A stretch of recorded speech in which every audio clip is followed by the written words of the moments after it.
Hello, everybody, and welcome to the Hot Pole Podcast. I'm your host, Adam Steele, and joining me, as almost always, is Liam Wright. Hello. Hello! In more detail this week as well. Yes. Yes, you're actually, we know your date of birth and where you live and all that kind of stuff. Oh, wait, you mean camera detail? Yes. Yeah, turns out that Zoom is way better than Discord for this stuff. Yeah. Or at least with my setup for some reason. It seems to work for us, so that's what we're going to do. I mean, I was looking into OBS Ninja, but this seems to work perfectly fine, so done, I guess. Yeah, StreamYard is definitely good.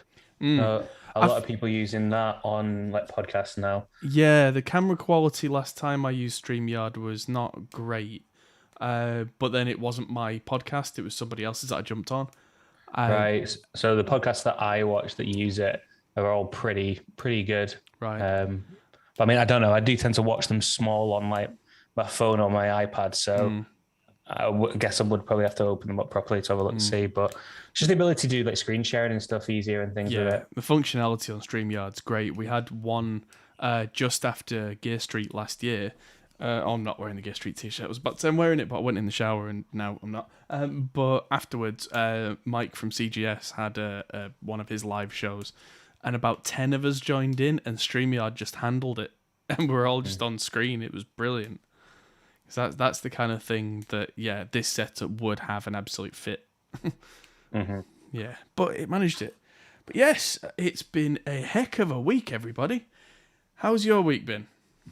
It's been good, I think. I don't know. I blinked and it's almost Friday. Yeah, got my new computer, my new editing suite. That was fun building that in the biggest case known to Christendom. Yeah, well, yeah, it's my old esports case from the dawn of esports. Thermatake. Is it Thermatake one? Yeah, it is Thermaltake. Yeah, it was. I think it was the esports Olympics or something. It was called like back in like 2004, where there was just a couple of people playing Minecraft probably or something. When it was electronic sports. Yeah, and I really like the case. It's a really cool case. It's just not as practical. But yeah, I've got Adam came and helped me set up my cooler because you can't quite see it on that image. But the cooler that I've got is Mahusive, and I was terrified of it. Yeah, but Adam already has one, so it's the same one that's under my desk right now. Yeah, they're big Noctua beasts. But yeah, that means you can now edit video at speed. Yes, because, and it is already sold out on Scan, I managed to get a 3070 Ti from Scan. Went on the day after, all gone. Wow. Already. And that'll be another 6 months before they're available again now as well. Yeah, crazy times. And they had a couple of 3060s, and then the rest is just 3080s and 3090s, which I could not spend that sort of money. Yeah, well, or would not want to. The ones that are available are nowhere even close to the MSRP these days, are they? They're just crazy prices. Yeah, well, I mean, I don't know. I think don't Scan sell everything at the RRP, don't they? I'm pretty sure. Yeah, they do. But as soon as they sell out, then the manufacturers get to give them a new MSRP. So that's what's happened. Is that the people, the AIBs, the people who make them, have gone, oh well, now it was £1,200 and now it's £1,500.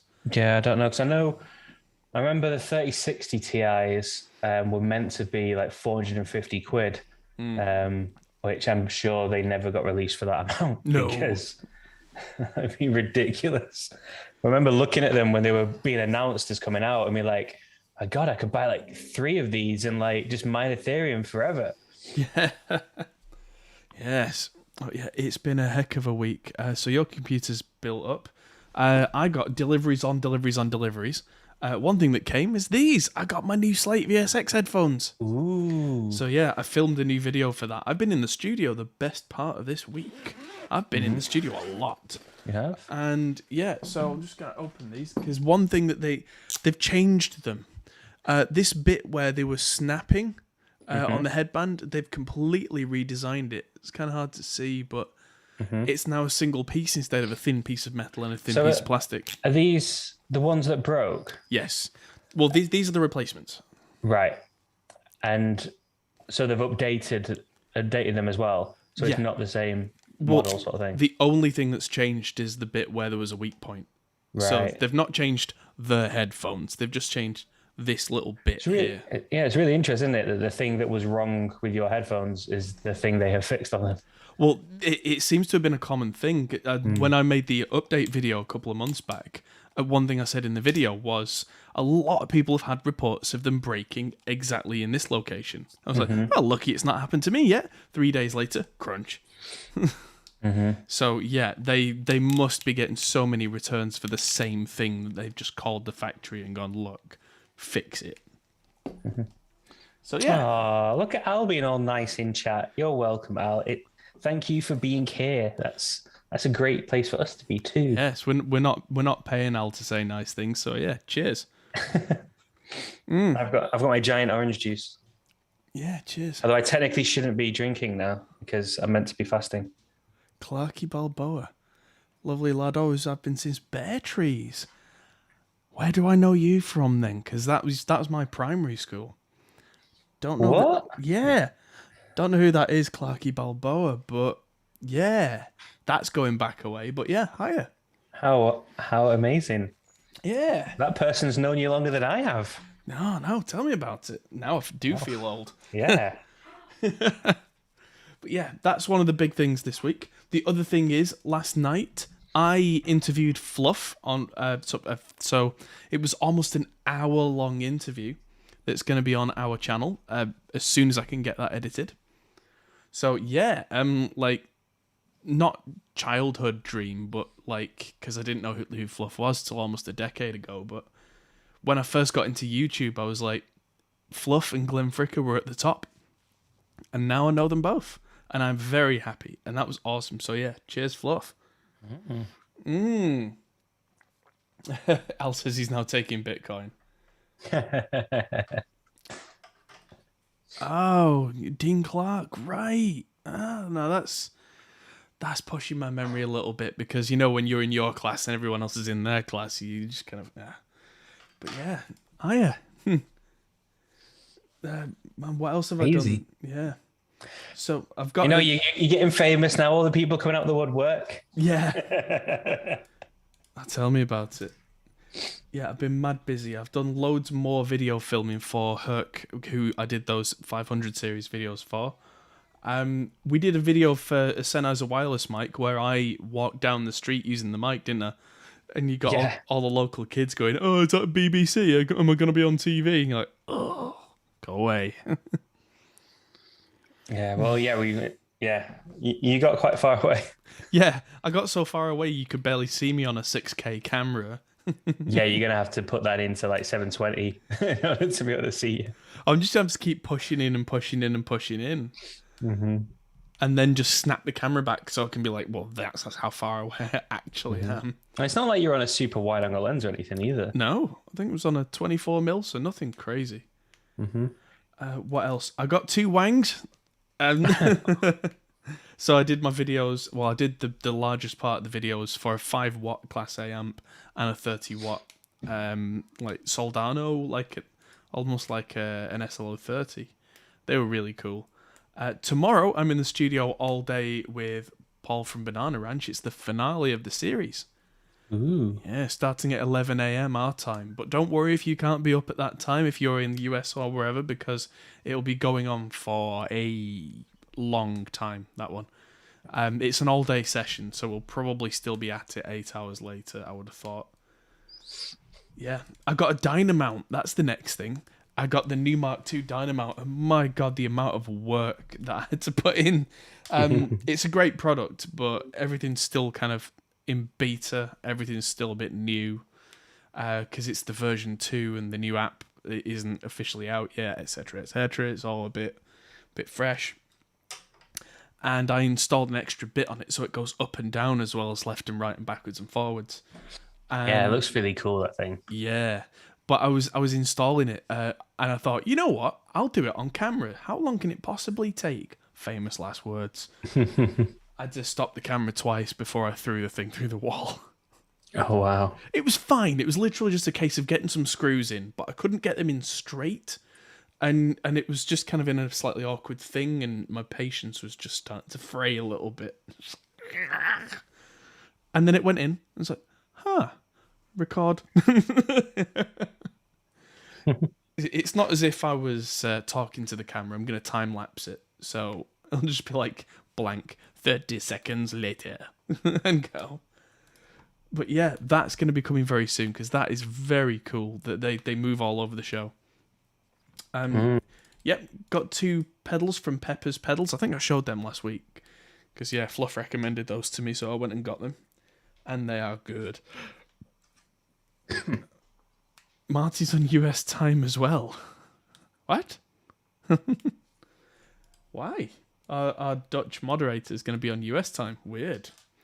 Oh no. But yes, I'll be here on the channel all day. You'll be able to have a window into what goes on a real studio session. So I'm going to have a client and everything. But yeah, it's been a busy whole new world. Yeah, busy all week for me. So yes, I'm very much looking forward to having a day off. I think yeah, that would be nice. Yeah. Well, Saturday, I'm going to be cleaning out the shed. So it's going to be not exactly a day off, but just a different thing for a while. Anyway, I think we're getting way off the music tech topic. So I think it probably a good time to talk about the news. Oh, the news. The news. Okay. So let's start with the interesting headline. You can instantly press your music to vinyl in Third Man Records' new London store. It's pretty cool. Yeah, so I'm liking it already. I'm gonna see if I can put some calls in and go down, because it's in Soho, because of course it is. But yeah, it's gonna be opening this year. Jack White himself has designed the location, and it's got a little performance venue called the Blue Basement. So I wonder if Jack White's gonna do some secret shows in there. Maybe. Yeah, it's funny. Clarky in chat. Jack White from the White Stripes and Third Man Records. His wife, is from Chadderton, our hometown. Would you believe? Really? Yeah, really. So yeah, I keep wondering if you're going to see Jack White walking down Chadderton High Street. Going to visit her parents or something like that, and just yeah. I mean, yeah, maybe. Yes. Joe says, "Are you pro trader?" Joe, what are you talking about? Don't tell me. He's talking to Marty, who's saying that right. He's trading the Asian markets. As well fair as the enough. US. Day trader. I hadn't seen Joe's other comments. Hi, Joe. I just thought that was out of the blue. I thought maybe Joe had been hacked or something, because he's a regular on the channel. But no, that makes more sense now. So this is going to open 25th of September. So only 6 weeks from now. London's Third Man Records. Very, very fancy. I mean, I guess they've got to spend their money somehow, because Third Man Records, they're pulling in a lot of cash, and they've got I can't remember where the headquarters is, but it's not exactly in a high rent area. But sometime if it's in London, everywhere's a high rent area. Yeah, but this is Soho. This is just silly. Yeah. I mean, it's like the Shoreditch or Soho. The rent is just crazy. But I mean, they're investing in their image, their brand, I guess. But yeah, it's more than just a record shop and a performance venue. They've got a machine called a Literarium, which made me laugh. It's a Lucky Dip book dispensing machine. Second of its kind in the world. So you put some money in and go, book please, and it goes, have book. And you go, thank you, I have book. You don't get to choose what book. It's, you want book, have book. And they've got one of the really, really old, World War II token-operated recording booths where you go in and it cuts vinyl live as you play. Ooh. Yeah. We did a news article on this probably a couple of years back now, where oh come on, brain, Neil Young did a whole album in one of these booths. and that was really cool. I mean, talk about pressure being on. Yeah. So yes, yes. Definitely. So yeah, that's going to be really cool. Oh, it's the third location. So they've got one in Nashville, of course, and Detroit, Michigan. Right. Okay. So yeah, find out more at thirdmanrecords.com. Ooh. Yes, Ishan in chat says, did you hear about Tosca breaking up? I did, and it's probably worth... there won't be any news articles about this yet because it's news that's just broke. But Rabi and Masad, his two bands that I knew of were Dorje and Tosca. Dorje stopped operating a while back when Rob Chapman moved to Malta. And now the other band, which was actually also the three other members of Dorje, Tosca, has now broken up as well. Ooh. Interesting times because those guys have been the best of friends for a long time. I wonder what's gone on there. Because, yeah, I don't want to speculate too much, but I don't know. I've heard rumblings, and it's hard to put two and two together, but yeah, I think one of the band has been less accommodating than the others. Right. But that's just a guess. That is...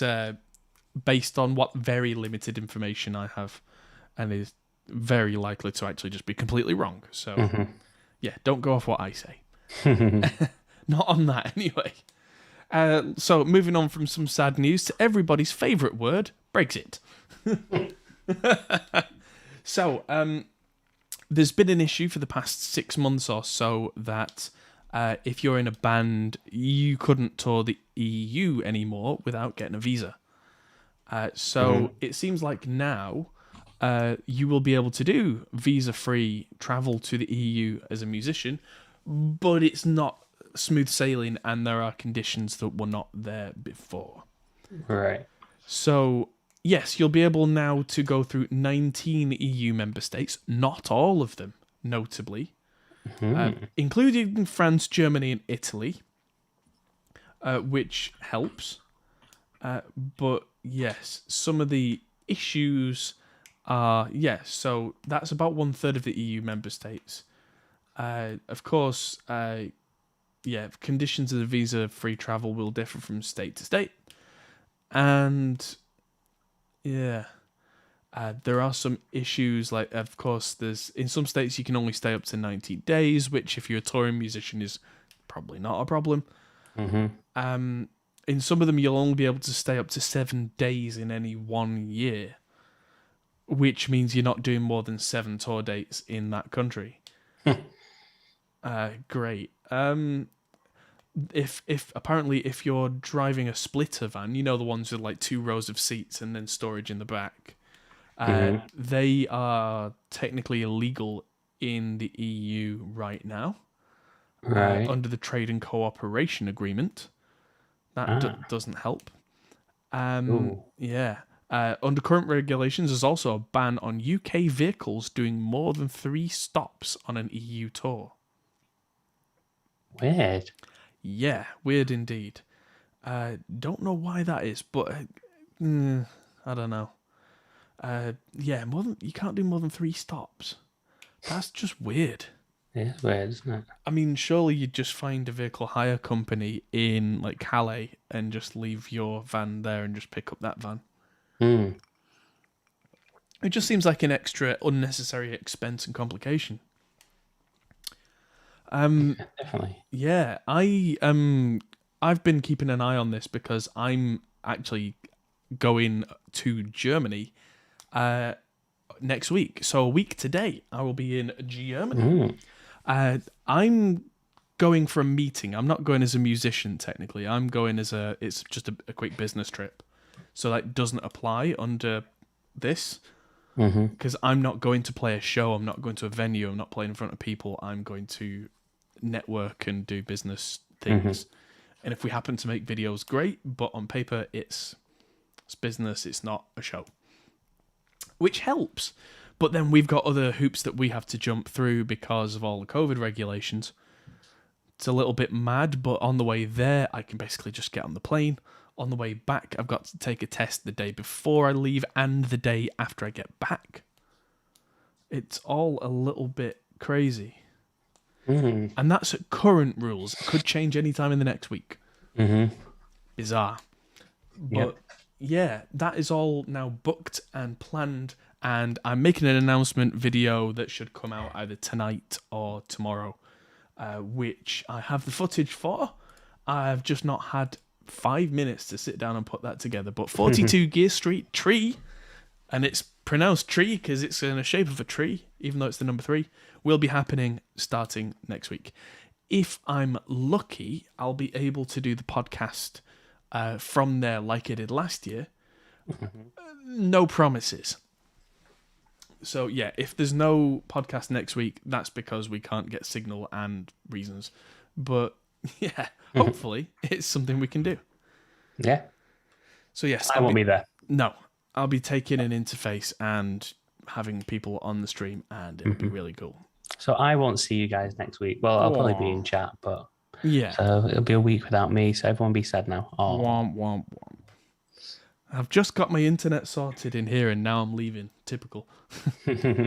Yeah. On a complete off note from this, I was getting really bad noise in the guitar amps, and it turns out it was that Powerline Ethernet system that I had. So I've just turned it all off and unplugged it all, and just run a really, really long cable, which is that long I can grab part of it while it's still plugged in. Yeah, I got me one of them behind one of my tables. Yep, and that goes all the way around the house, around the door frames, through the front room. And works it out, yeah. Marty says with the Brexit stuff, you had to do bizarre taxes abroad? No? I'm going to be a tourist, so things cost what they cost, and I just pay them. Yeah, we now have to do I help run a website that charges VAT and operates in Europe, so we now have to do different VAT rates for every single country, which is a real pain in the backside. Because VAT's become a pain now. But that's the only real thing, really. Yeah. Yeah, Marty, I'm not bothering with a field router. That's just extra money for a thing that's either going to work or it's not. We've got internet at Henning's place. So we made it work last year. We'll make it work this year. As I'll remind him tomorrow that we just need a long-ass Ethernet cable, and that we just... Because he's got this place called the post office that actually used to be the local post office that's underneath his house. And so we just throw an Ethernet cable off his balcony and run it down into the post office. It works.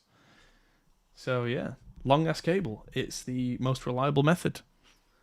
So moving on from something that's really deep and annoying to something that's entirely frivolous. Good old Gibson. They managed to get in the news all the flipping time, don't they? The Adam Jones 1979 collection. This is the guitarist from Tool, Adam Jones. We've talked about his signature guitar a couple of times on the podcast, and how they all got stolen, and then they made an Epiphone version. This is the detritus that follows. This is the stuff that is not the actual guitars. This is merchandise. It's like, I never thought that something like this would happen with Tool, because it's a little bit weird, but it's not really Tool, it's Gibson. And I think they finally brought him round to the idea of a signature guitar and everything that goes with it. And this is the everything that goes with it. So there's t-shirts, which are $40, and they're not even on tour because it's Gibson. There are mini guitar replicas that have already sold out that were $59. This would be kind of cool. There's a silver burst Gibson case. $299 though for a case. Oof. And the strap is $79 for a strap. Oof. Yeah, so forget that. But if you really, really, really want that kind of stuff, and you're really, really, really a Tool fan, yeah, go get it. All right. Okay, so moving on to a piece of gear that's come out that seems a little weird to me, but especially the one on the left, but there you go. Unica have released the Pro BT5 and USB DI boxes. So the USB one, I've used equivalents of these before from Radial, and they've actually been really useful in a live situation. Because if you want to have a laptop that outputs, the sound through the PA system, but you don't want any, electrical interference. You want to make sure it's the right type of signal for the sound guy. You want to make sure he's nice and happy. Use something like this that is straight USB to completely isolated outputs. You'll find that sound guys are usually very, very happy because they plug in a couple of XLRs and they get the sound they want and no noise, no hiss, no crackle, and they're happy.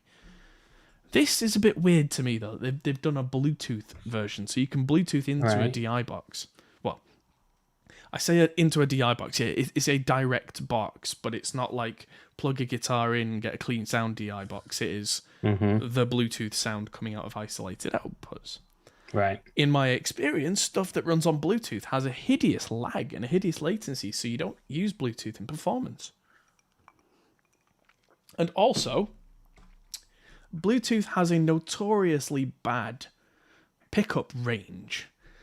And, when you're in your house and you're just listening on, the speaker in the kitchen or whatever, that's not a problem.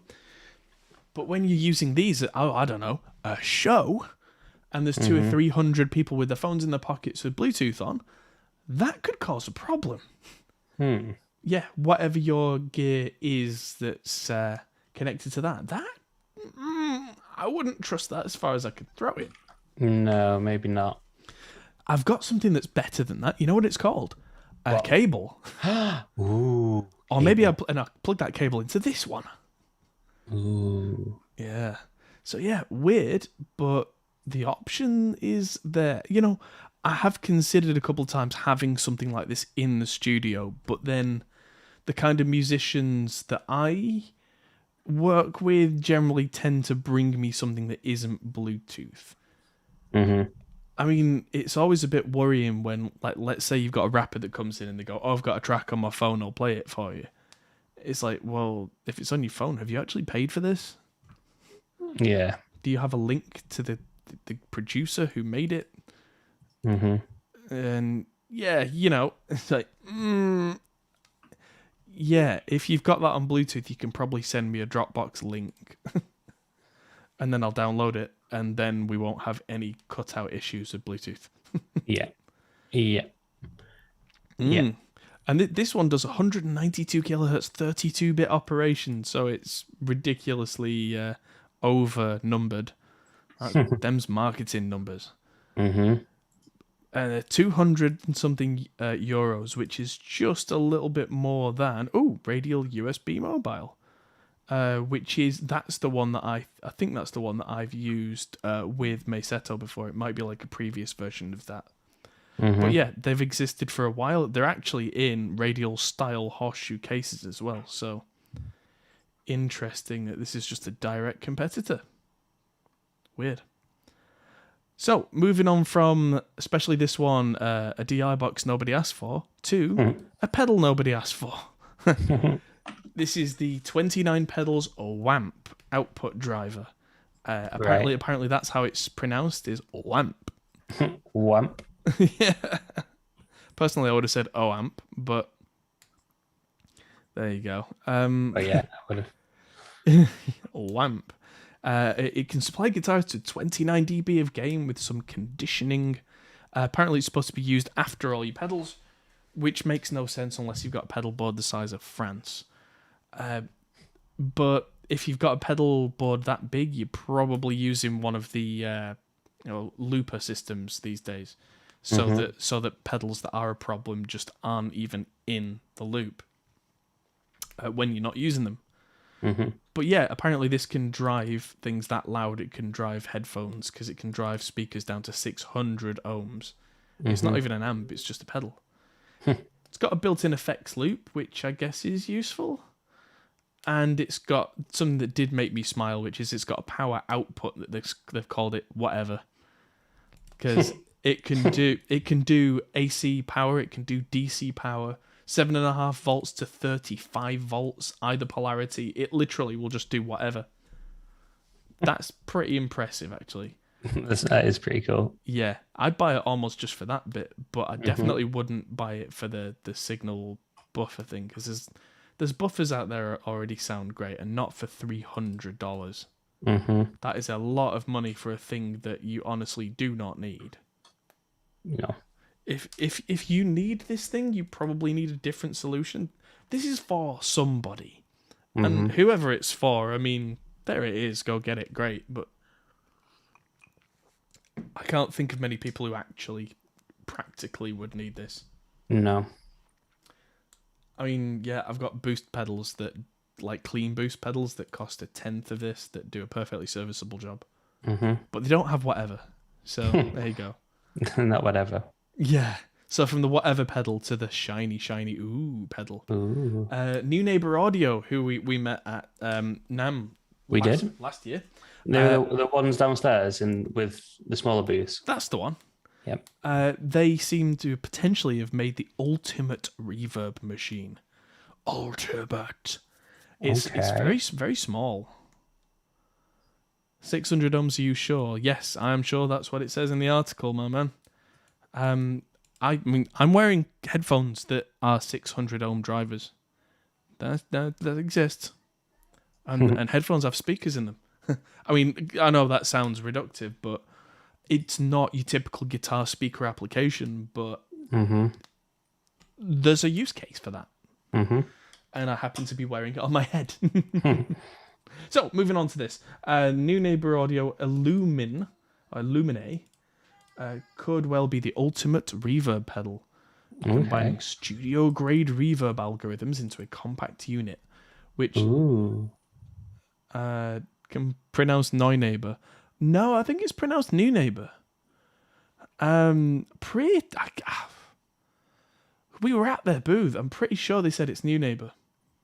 Yeah, I feel like that was part of a conversation we had. Yeah, we did actually ask them. Yeah, it's New Neighbor. But yeah, it's got a high contrast display so you can switch between presets and actually see what you're doing.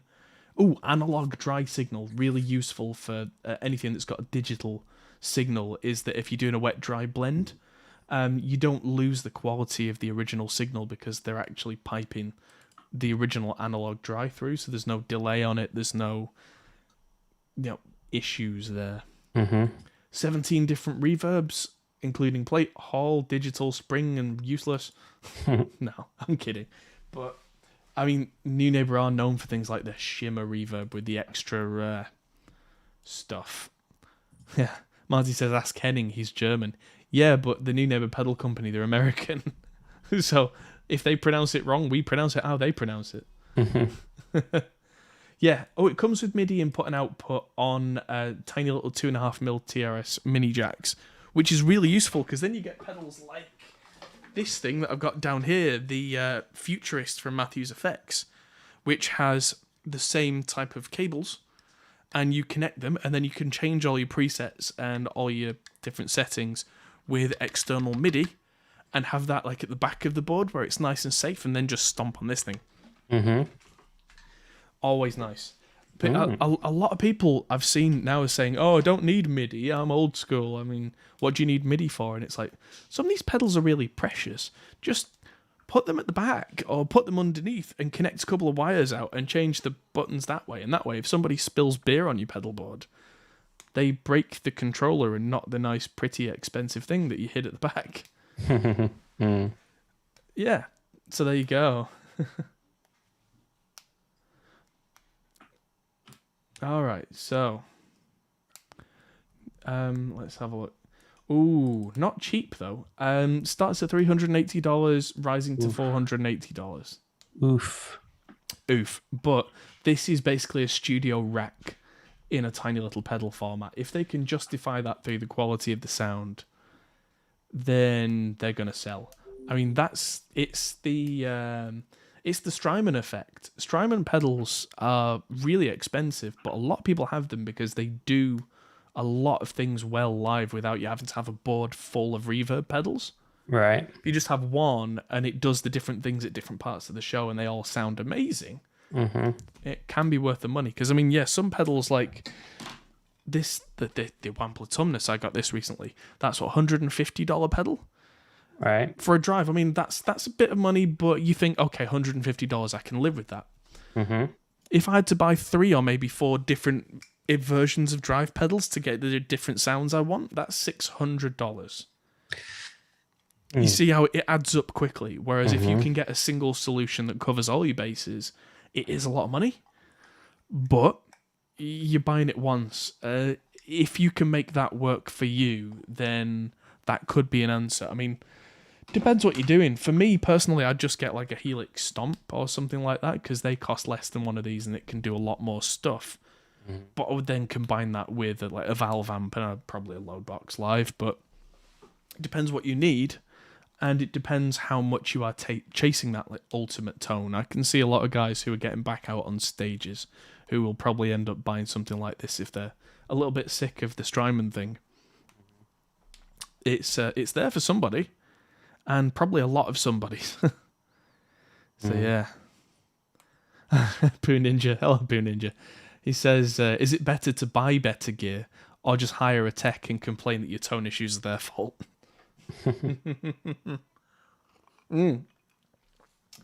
So yeah, how about this? This is the tech's nightmare. A guitar that they can't see. The new Cort X500 Menace, because it's all black. I mean, if you're backstage at a dark stage and you're trying to get it ready for the artist, and you can't even see it to pick it up, just like feeling around. Oh, there it is. Is it in tune? Oh, there's the tune Impex. So yeah, it was mentioned earlier this year. I think it's finally out. It's got some really nice woods, but you can't tell because it's all black. But 7-piece maple, purple heart, and panga panga, which sounds really cool. I do like multi-part necks, and it's through neck as well, which means it's going to be solid and stable as you like, as long as the wood isn't cheap and warping. If it's good examples of each of those wood types, then that should be laminated together to make something stronger and more stable than a single piece of wood could be. Yeah. Just because of physics, wood is weird. But yeah, as it turns out, the way that wood generally is, yeah, if you get one piece of wood or if you get several pieces of wood and laminate them together, the laminate tends to be more solid. Ebony fretboard, 12 to 16 inch compound radius, always fancy compound radiuses because they're nice to play chords on at the end, and you can still shreddy, sweepy at the top without it being awkward. And so you do see a little bit of colour on the back. Oh yeah, that's nice actually. Yeah, you get to see the skunk stripe of the fancy woods. That is nice. I like that. Yeah, Cort do make some really nice stuff. They own one of the factories, I believe, that makes all the really, really nice stuff. So, yeah, they get the price advantage. This is 900 quid, which is a lot of money for an Eastern-made instrument. But some of the other Eastern-made instruments are even more expensive these days because of inflation and, But they're also speccing these out with really nice hardware and really nice parts. And even if it's made overseas, you're still paying for it. It's got a Floyd Rose, an actual Floyd Rose 1000 series, Seymour Duncan humbuckers, not Duncan designed, actual Seymour Duncans, a Sentient and a Nazgul. So yeah, those cost money. Yeah, and yeah, if it's made with really nice wood, that's where your money's going. So yeah, if you like the metal look, I actually kind of like that, but I am not a Floyd person. Then if there was a hardtail version of that, I think I might get one. As it is, I mean, I've got a PRS already, so I'm kind of all right. Yeah. But even so, I'm looking at blocking that off so that the trem doesn't do anything anymore because I'm quite heavy-handed and clumsy, and every time I go to play, it goes brrr, because I put my big fat palm on the bridge, and it's like, ah. That's because I'm used to playing a bass where I put it all on, and then I can literally grab the strings and bear my weight down on it. It doesn't do anything. It doesn't do anything, yeah. And that's comfortable, whereas if I do that on a guitar at all, it all goes it just goes, what are you doing? Please stop. Unless it's a complete hardtail, yeah. If it's a hardtail, it goes, oh, hello. But yes, something like that with the hardtail sold. I mean, this is the X500 Menace. Is the hardtail one just the X500 pain in the ass? Possibly. Oh, but then it'd have to have spikes on the bridge because then it would be a pain at the ass. But Okay, 6119. No need to shout in chat, my dude. Okay. So, it's time for Behringer Corner. Behringer Corner, the Behringer Corner. Da, da, da, da. So, this is the big version of the Behringer L. I think this is there's been a recent trend of monitor controllers from people like Palmer and Mackie, and I'm using the Audient Nero. There are, different variations on a theme. And Behringer have entered the ring and gone all out. So this has got a USB connection, so you can use it as an all-out interface if you want. Or you can just give it just straight up analog inputs if you want. So you've got all these ins and outs at the back. So you can choose different sources. So like I say, it's got USB in it. And it's got inbuilt talkback to route to the proper outputs. 3 different sources, lots of different outputs, including headphones. And that's a lot to go at for what is $249 US. So I think the Audient Nero was $349 and doesn't have the USB on it, but it does have SPDIF and optical digital instead. Depending on what you're doing, that could be more useful to you. But I was having this conversation earlier today with someone at Riff Hard that they were saying, like, is this going to be any good? And I said, yeah, it's probably going to be pretty great. However, you have to take it with a grain of salt. The thing that I've found with the modern Behringer stuff compared to the old big rack unit Behringer stuff is the sound quality is actually shockingly good. But you have to be careful that the build quality is flimsy, shall we say. Generally, depending on the price point that Behringer makes stuff at, there's a lot of plastic, there's a lot of bits that, like, I wouldn't mind betting that a lot of these knobs would come off if you got a little too excited and hit it quite hard. Whereas with the Nero, for example, I'm pretty sure that if I went Hulk Rage on my desk, it would survive. Yeah. So, yeah, if you're going to gently treat this like it's made out of silk and just don't go anywhere near it apart from when you gently touch it, it might be good for you. But if you ever take it on tour, or if you've got a studio with artists in who might grab a knob and be even a little bit rough with it, expect it to break. So yeah, that's my thing on that kind of stuff. Yeah, I'm with you on that. Yeah, Poon, did you say sidechain ducking built in, or you still require outboard gear? I don't know. I don't need ducking. You mean for the talkback? I don't need it because when you hit the talkback buttons, when you hit the button for talkback, it dips the audio, the rest of the audio going through by 20 dB. So you are very clearly heard over the top of it, and it's not like a ducking compressor. It goes down when you turn it on. You turn it off and the level goes back up. So you can be heard. It's very useful. Typically, I'm not actually using that right now on the Nero, and I need to work out what I'm doing with my routing because I've got a separate set of headphone amps that I've been using. So I'm not actually routing the headphone outs through the Nero right now, which means that the talkback isn't going to the headphone amps either. So I need to work something out for that. Yeah, Behringer a bit of a lucky dip. Quality varies across the range. No, I don't find that. I find that Behringer quality reflects the price point it's at. Like, in the studio, I had at some point one of their UMC 22 interfaces, the tiny little cheap one, worst, cheapest plastic piece of crap ever, but it cost about $39. I've also got on the streaming PC a UMC 404 HD, which is made with metal and is a lot more solid, and that thing feels like I could beat someone half to death with it, and it would be fine. But that costs way over 100, and the price point reflects how solid it is. I mean, it's absolutely nothing compared to like a higher tier brand and a higher tier piece of equipment. Of course it isn't, but you pay the difference.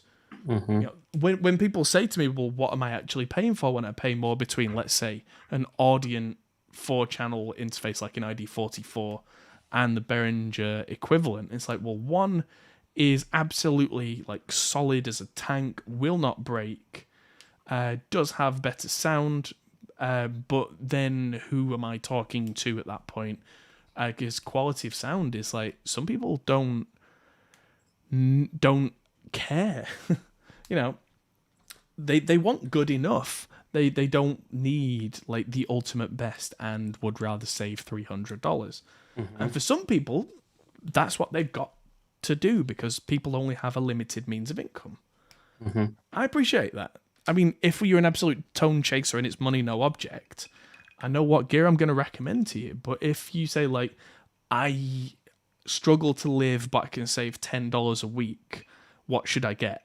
It's like, well, don't save up $500, save up $100 and get the thing that gets you going, you know? But don't spend $39 on that plastic Behringer piece of crap. No. No. So yeah. The Behringer unit would be fine, or beating someone to death with it would be fine. Well, the less I say about that on stream, the better. Nothing incriminating. Finally back to drinking old fashions today. I found myself in Lidl earlier, and they had some really cheap bourbon whiskey, and I was like, how bad can it possibly be when I put a ton of sugar syrup and Angostura bitters in it? It tastes all right. Yeah, I mean, usually, in all honesty, the spirits from Lidl and Aldi are pretty damn good. Yeah, that's my review of it is like 3.5 out of 5 stars. Pretty good. Will drink again. But that's a very good analogy actually to the whole Behringer versus premium product market. That like, in this case, I don't care about the quality difference because, like I said, I'm filling it full of sugar and other things and making a cocktail out of it. So at that point, the use case I have for it, I don't need to spend 3 times as much because the result would be almost identical. If I was having a bourbon tasting evening and, you know, doing it right and just tasting just the thing, I would absolutely spend the money on some premium thing like Woodford Reserve or something because that's what I'm doing. Like, as a studio engineer, I will not buy cheap gear for my studio. Whereas if I was 14 and just starting out and I needed a thing because I want to record, but I don't have loads of pocket money, don't spend thousands on a Neve preamp. No. Spend £100 on the smallest Audient thing, or if you have to, Behringer. So yeah, there you go. That's why Behringer, as much as they have shady business practices, and that's a whole different topic for a whole different day. We cover that a lot. That is where I land on the pragmatism of all that kind of stuff. So that was Behringer Corner, and that was the news.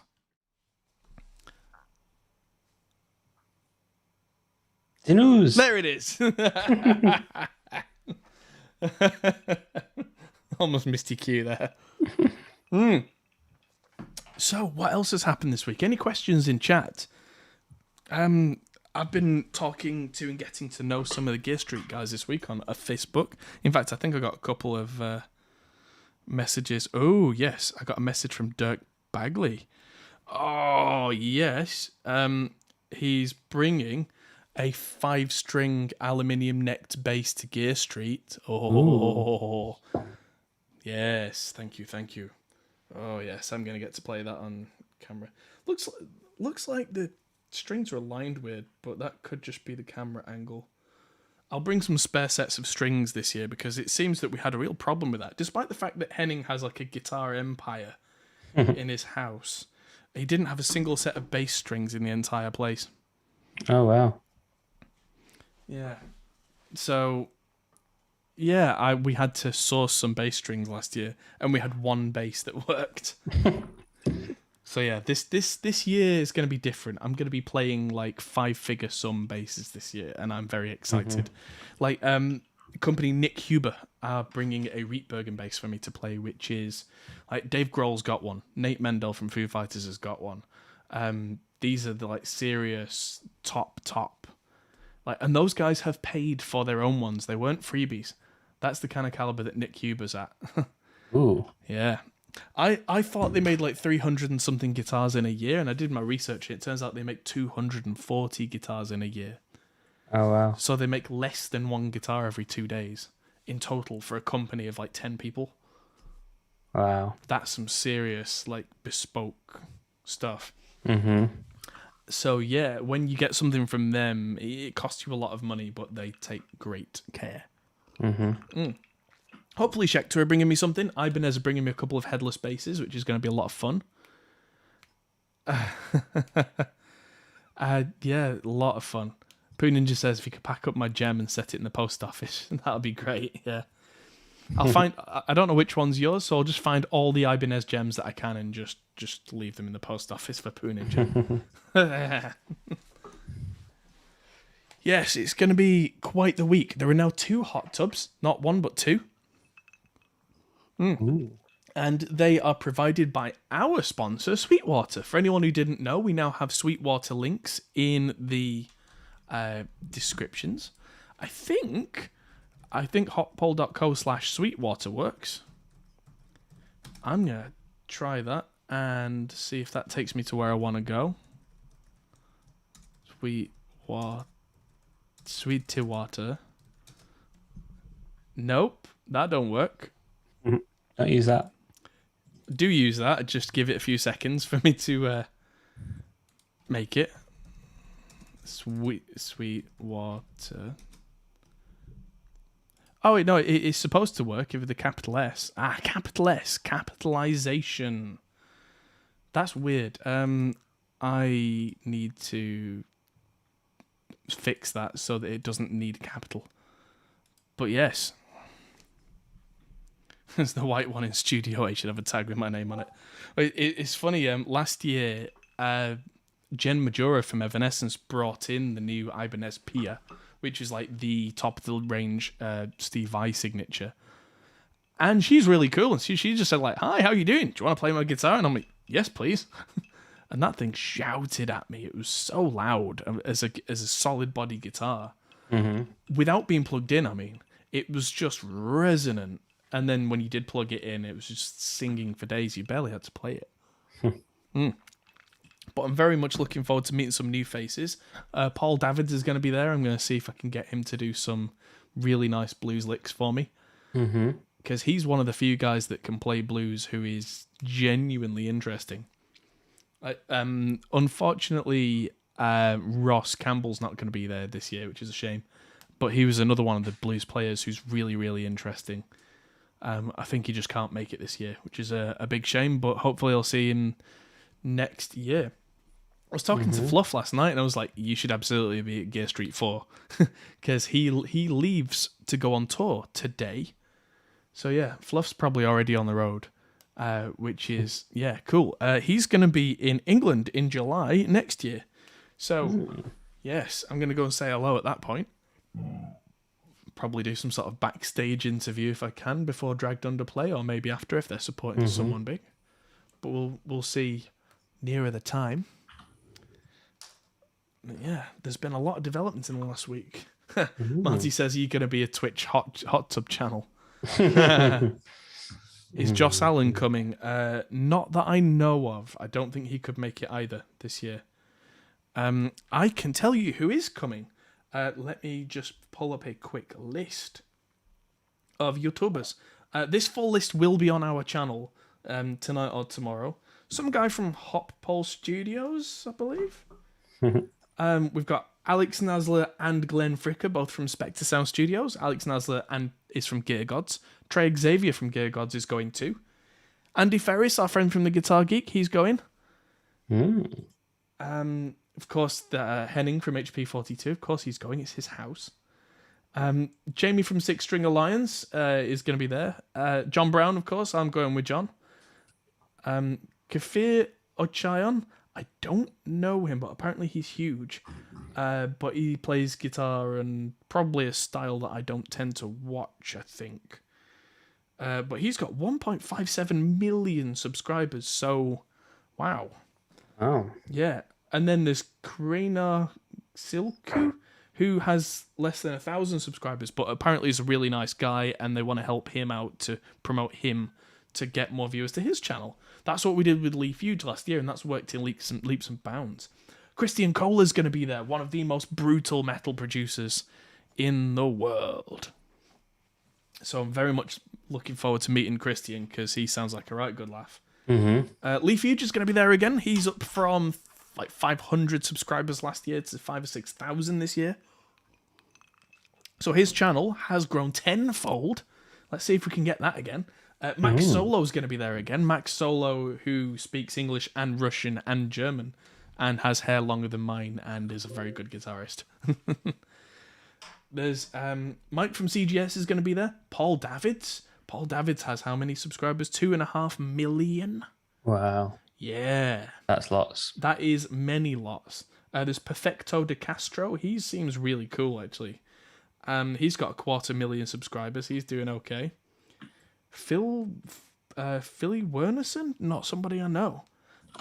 But that'll be cool. Richard Morgan's going to be there, actually as a YouTuber, which is really interesting. You wouldn't have seen him on camera last year, Rich Morgan. He was the brand manager for Hughes and Kettner. But he's also a really good guitar player, and now has his channel Rich Words Music, which is a really nice channel, and we're going to be doing more with Rich because he's very interesting and knows a lot of people. Ryan from 60 Cycle Hum. Cancel the whole thing. Oh, God. No, I'm kidding. That's a bit of a running joke. Him and Andy have this thing on the internet where they absolutely hate each other, but they're just best friends. Tom from Elevated Jam Tracks is going to be there. So what that means is he's not going to be on camera because Tom's a bit weird. He's the biggest YouTuber who's a complete recluse. I mean, to the point where he's got over 250,000 subscribers. He's not going to be on camera at all. He does not have his face on camera ever. Right. But the deal is, like, 2 or 3 times a week, he puts out brand new backing tracks for people to play along to that are just completely new and different. Mm-hmm. And has done that repeatedly over and over and over, and he's really good at that. So I'm hoping I can guest on one of his tracks. And then last, I've already mentioned Trey from Gear Gods. So yeah, there's quite a few going. And there's lots and lots and lots of brands, which I'll just flash that up quickly because it's got some details of all the people. I don't know how much of that is going to be public and how much is not. So we'll... The camera's blown out enough that you couldn't see any of that anyway, so... Yeah. It'd be right. Drinky drinks. Yeah, so I'm very It's all very exciting. Yeah, terrifying. We need to go and get fitted for suits this week so that we can get sorted for my wedding. Yes. So yeah, I need to make some calls tomorrow. That's going to be interesting. Yeah, so that's happening because, I get back from Gear Street and then we've got 9 days and then I get married. No big deal, you know. Just No biggie. Just stand there and say a few words. Just be like, blah, blah, blah, I do, blah, blah. Yeah, I'd love you to try and get away with that. Yeah, I think I'd get a backhand for that. Yeah, a little bit. Blah, blah, blah, I do, blah, blah. Yeah. Marty says, when can we expect your announcement video for 42 Gear Street? Hopefully tomorrow, Marty. I filmed it now. Filmed it today. I'm in front of my editing machine, so after the podcast tonight, I'm going to get that edited, and then it's probably going to be too late in the night to release that. So tomorrow I'm going to release my announcement.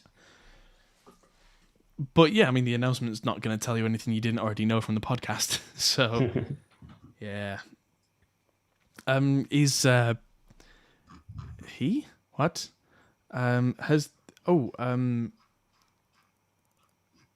Van Deen says, as the new touring regulations you were talking about got around the carnet issues that were one of the bugbears for bands, I have no idea what you mean. I've not been on tour in Europe ever, so I don't know what that means. I don't know. I can't help you there. Nope. Sorry, dude. Any more questions? Anybody before we disappear for the week? And hopefully return next week with lots of famous people, because that's what we did last year and it was a complete shambles and it was great. Yeah, it was. Well, that's the thing. Hopefully this year, I'll be able to get it set up with more time prepared and explain to people what's going on a bit more. Because last year, COVID had just really, the enforcements and the rules had just come down, essentially, this time last year. Because, everybody was in lockdown from, March? Yeah. But the kind of rules of you can do events if this and if that had just come into effect, and we all had to wear masks, and we had to be all behind plexiglass screens and all that kind of stuff. But it's a bit different this year because we all have to be vaccinated, so just to be at the event. There we go. Are we all sub to PewDiePie? What? Subscribe to PewDiePie. Haven't been subscribed to PewDiePie in years and years. Oh, right, Van Dien saying it was focused on the import and export of equipment, particularly merch. I don't know. I know what you mean now. I don't know how the rules are now with that.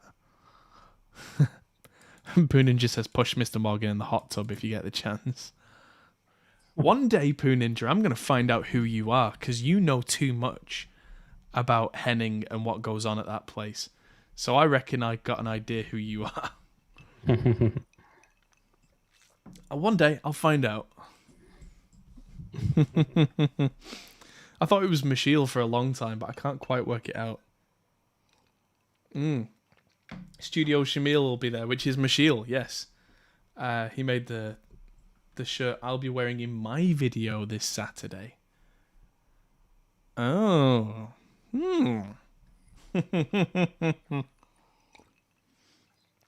Oh, yes. So I think that concludes our broadcast day. Cool. Thank you, everybody. I'm going to sit here with my VSX on and get sweaty ears, because that's the downside of these things. And I'm going to do a lot of work. And I will see you all in the announcement video. Then I'll see you tomorrow at 11 a.m. UK time.